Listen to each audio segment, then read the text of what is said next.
elemen pemberantas korupsi untuk memimpin jihad melawan korupsi.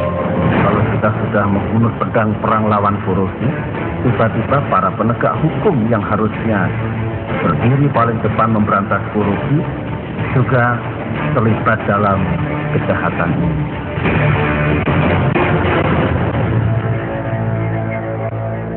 Iya, baik. Pemirsa, kembali kami lanjutkan perbincangan ini. Saya akan minta tanggapan lagi dari Pak Jos ini bagaimana begitu. Anda melihat memang ada upaya untuk melemahkan KPK di saat kemudian saat ini korupsi semakin menggila dalam tanda kutip begitu? Ini cara-cara berargumentasi ala Orde Baru. Jadi bukan dilihat kelemahan dari pimpinan KPK atau dari institusi KPK, tapi terus kemudian menyalahkan unsur-unsur luar. Nah, Pak Tarto sendiri tidak bisa mengatakan secara spesifik siapa unsur-unsur luar yang mengatakan. Dan kalau dikatakan dalam hal ini ada tim pembela Nasruddin kan memang haknya untuk mengatakan apa saja yang dia bisa lakukan, upayakan untuk membela. Ini kaitannya dengan kasus Muhammad Nazarudin untuk dipertegas lagi misalnya? Bisa dibilang begitu, dan tadi yang saya katakan boleh saja dia berbuat apa saja, tetapi tidak kemudian melakukan suatu serangan yang tujuannya betul-betul menghancur-leburkan KPK, yang sementara KPK ini masih kita butuhkan oleh bangsa ini. Bahwa dia punya kewajiban membela kliennya, itu kewajibannya justru. Tapi itu juga tidak dilakukan. Oke, Pak Permadi, ya, pendapat Anda? Akhirnya ini menunjukkan keamburadulan masalah lembaga negara Indonesia dan hukum. Sebenarnya KPK tidak perlu dibela. Nanti tim pembela ada lagi yang membentuk tim pembela KPK gitu. Akhirnya nggak karu-karuan. Ya.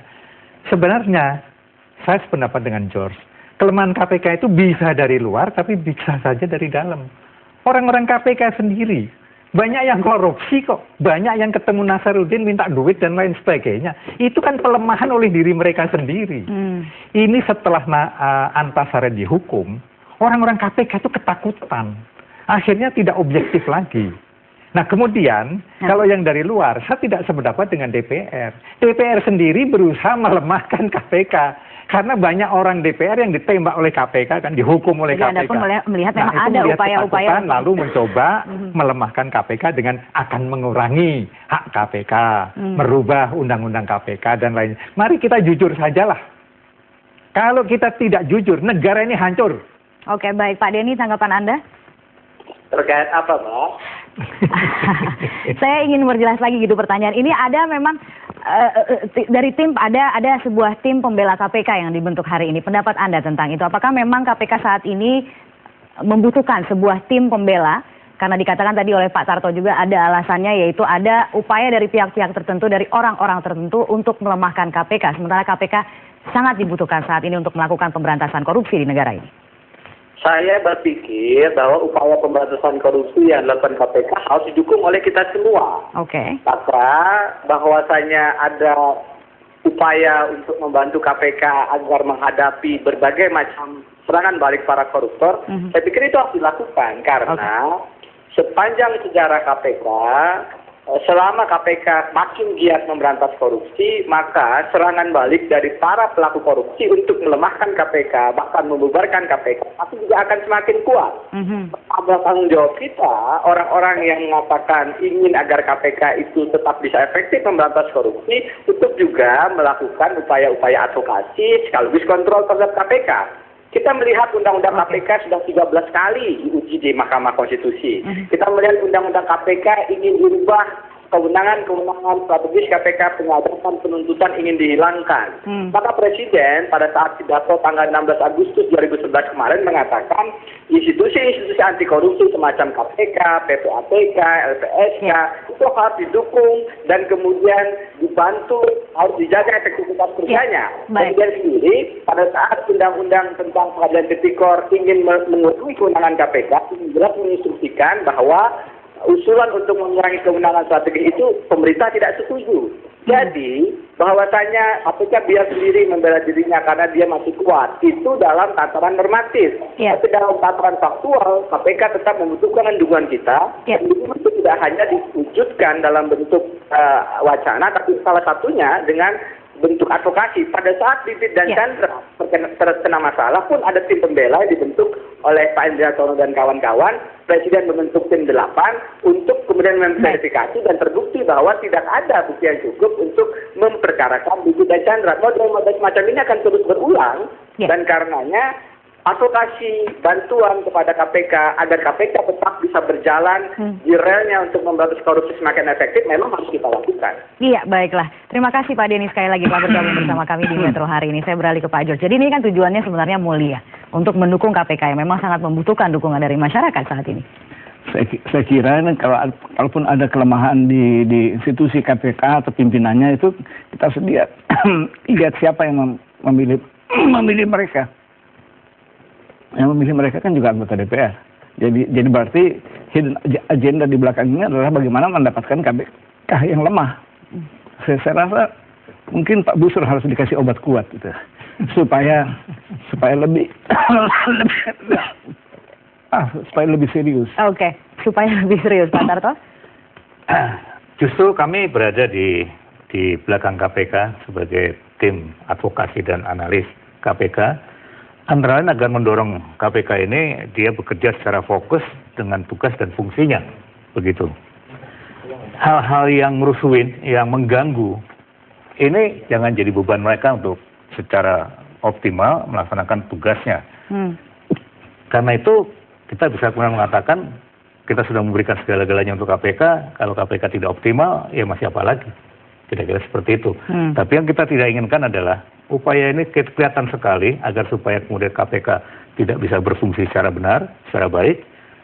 Karena memang ini tujuannya di tengah-tengah kesuburan korupsi-korupsi yang dilakukan dan tidak bisa lagi ada institusi yang kita harapkan bisa menangani itu, begitu. Selain KPK. Dengan dilemahkannya KPK itu. Oke, Pak Permadi? Ya, saya mendukung KPK yang bersih dan objektif. Itu harus didukung. Tapi kalau KPK yang tebang pilih, yang minta duit dan lain-lain, ya harus dilawan dong. Jangan dilindungi yang begituan. Jadi orang harus objektif. Faktanya ada di KPK yang begitu. Tebang pilih pun ada. Mana? Yang ditangkepin kan tokoh-tokoh yang katakanlah oposisi terhadap pemerintah. Orang-orang Demokrat yang korup kan banyak. Sudah diindikasikan. Saksi-saksi sudah menyebut nama-namanya. Tapi nggak ditangkap, nggak diapain. Pak Tarto, tanggapannya? Iya, Bagaimana jadi memastikan bahwa memang ada persepsi yang berkembang seperti itu misalnya. Begini. Nah itu bagaimana kemudian mengcounternya? Memberikan kerja jaminan KPK bahwa... itu berbeda dengan kejaksaan maupun kepolisian. Mereka punya kewenangan untuk mengeluarkan penghentian perkara SP3, SKP 2. Yang itu berdasarkan pengalaman digunakan untuk hal-hal yang justru mensuburkan tindakan-tindakan yang melanggar hukum oleh kedua institusi itu. Lantas Undang-Undang KPK tidak memberikan kewenangan penghentian perkara itu. Nah, kalau ini tidak diberikan kewenangan, maka bagi KPK minimal kalau dia sudah menyatakan seorang itu menjadi tersangka, maka dia tidak bisa lagi mencabut, menghentikan itu, harus lanjut kepada pengadilan dan harus diyakinkan bahwa dia itu bersalah. Itu memerlukan waktu. Sebagai contoh misalnya sekarang kita sudah melihat itu yang memberikan kesan tebang pilih, begitu yang Pak Tarto maksud? Sudah dipanggil, tapi tidak waktu. Oke. Kemudian Pak Permadinya mau bersabar tidak begitu ya? Saya bersabar. Kok ketawa? Pak George dulu coba. Iya, di situ kembali lagi kita lihat tebang pilihnya itu. Artinya KPK mulai menyelidiki orang-orang, tapi belum menyentuh misalnya Alfian Malarangeng. Dia sebagai Menteri Olahraga yang ikut bertanggung jawab bahwa terjadi sogok menyogok di lingkungan Kemenpora.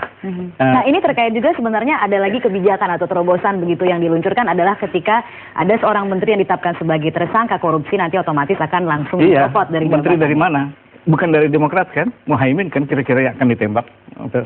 Seperti itu Pak Permadi saya kira memang demikian. Akan ada tebang pilih seperti itu. Jadi penghentian SP3 itu juga dimanfaatkan oleh KPK dengan tidak menangkap orang. Sama aja sebenarnya. Oke, Pak Tarto. Iya. Konsekuensinya kalau memang harus sudah dinyatakan sebagai tersangka tanpa ada bukti yang cukup kuat, terus KPK mau berbuat apa? Karena dia tidak bisa menghentikan perkara ini. Oleh karena itu dia sangat berhati-hati sampai dengan dia mendapatkan minimal 2 bukti yang cukup, dan untuk mendapatkan 2 bukti yang cukup secara hukum ini perlu waktu. Itu masalah yang kemudian masyarakat melihat kok lama sekali gitu. Sementara persepsi yang berkembang di luar sana sudah dan jauh kita lebih dari bahwa kemudian dengan kita sebagai tim advokasinya KPK, atas kemudian KPK merasa katakanlah besar kepala kemudian dia bisa tidak apa saja, kita akan menjadi orang yang juga mengawasi. Setelah kemudian kita berada di belakangnya dan backup seperti itu, kalau KPK kemudian tidak optimal dalam melaksanakan tugasnya, juga barangkali kita akan bisa bersuara dengan keras, dan melakukan tindakan-tindakan yang keras begitu. Baik. Belum maksimal ini, artinya selama yang dikorek-korek itu hanya orang-orang suruhannya Nasarudin, ya seperti Rosamindo, Yulianis, segala macam, itu menurut saya agak menggelikan gitu. Kenapa Menpora yang tidak diselidiki secara langsung? Anas. Ya, kemudian Anas gitu, yang lain-lain. Jadi ini contohnya kan menteri-menteri yang memang berasal dari Demokrat, kayaknya kebal hukum dibandingkan menteri-menteri yang kemungkinan bisa menjadi oposisi. Jadi waktulah nanti yang kemudian juga akan menentukan begitu apakah akan seperti itu perkembangannya atau tidak begitu ya Pak George. Untuk sementara waktu tapi masih pesimis begitu ya ke depannya. Masih pesimis dan korupsi tidak bisa kalau semboyannya sini ada memberantas korupsi dengan retorika. Jawabannya jelas tidak bisa. Oke, baik. Sayang sekali tapi waktu kita sudah habis. Terima kasih sekali lagi Pak George dan juga Pak Tarto dan juga Pak Permadi telah bergabung bersama kami di Metro hari ini. Dan Metro hari ini masih akan terus berlanjut dengan Indra Maulana yang akan menghadirkan informasi lainnya, antara lain aksi unjuk rasa Laskar Pemuda Anti Korupsi atau LAPAK di depan Press Room Gedung Nusantara